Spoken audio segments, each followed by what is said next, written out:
we project that, we have to be big, tall, bulletproof image, but the victim at that point doesn't want to see that.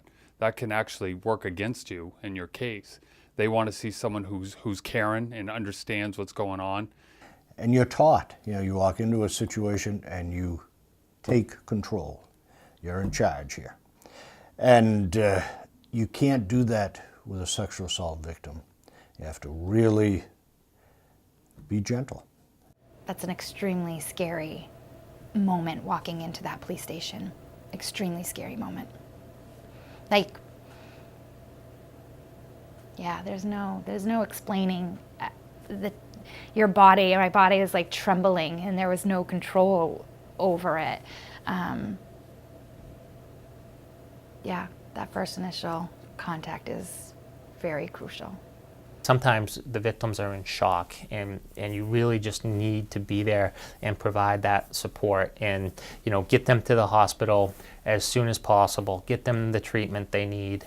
And we've all seen those situations where the person is just devastated, and so you have to realize that, you have to be aware of that.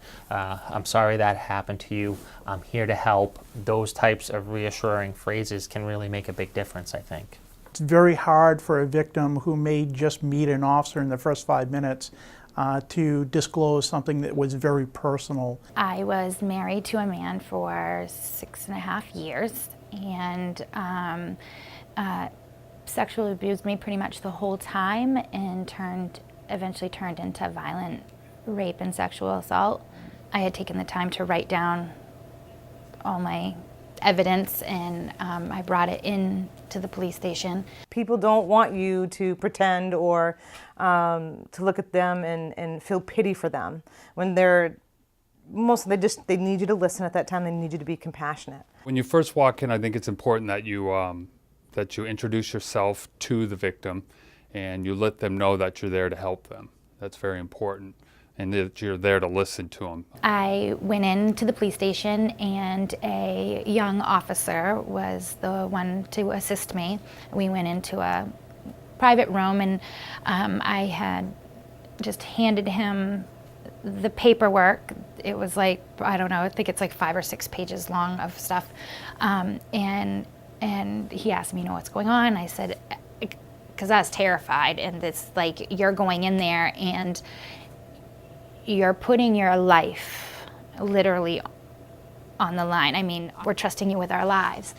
And so I said, please read this. If you have any other questions, then answer me. That way I didn't have to try to explain everything all over again, because it pretty much wrapped it up. And he kept saying, well, why don't you tell me what's going on? Why don't you tell me what's going on? And I was like, please just read it. Very, very important that you listen to them. They need to feel that you're there to help them.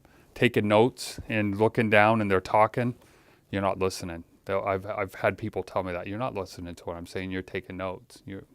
So you have to stop. I try not to take those notes unless I have to get their names or whatever. But I might not even get any of that pertinent information, where you live or anything like that, until after. He wasn't listening to what I was saying. So at that point, like, you're not listening to what I'm saying. I don't know if he's going to believe me because he's not even listening to me. You're thinking about, where is the suspect? What have I got to gather for evidence? What is available for evidence? And in doing that, I think your mind is racing, and it's hard to really listen. Even though it started out a little uneasy and I didn't feel like I was being listened to, the officer went and got the detective. Fear is an extraordinary emotion, that impacts everything that we do when fear is involved. And it's not a world that the police live in. And as you talk to victims, they're fearful of what's going to happen if they tell you about the incident, of what's going to happen to them, of if the person's going to come back, if they're going to hurt some of their family, and oftentimes they've been threatened. If nothing could be done, and then I left, and my husband found out I had told somebody or said something, I feel like my life would have been in grave danger. Whenever I respond to these kind of cases, or domestic violence cases, it's the same. on my way to where I'm going, I think these things through intentionally. I just say, so let me remember what fear is about. Let me think this through. Let me think through what the victim is going to be experiencing and what has just happened, so that I can come in and just be more gentle. They literally saved my life, helped save my life. You know, if they hadn't believed me or made me feel any more nervous, I probably would have backed out and stayed right there. But I felt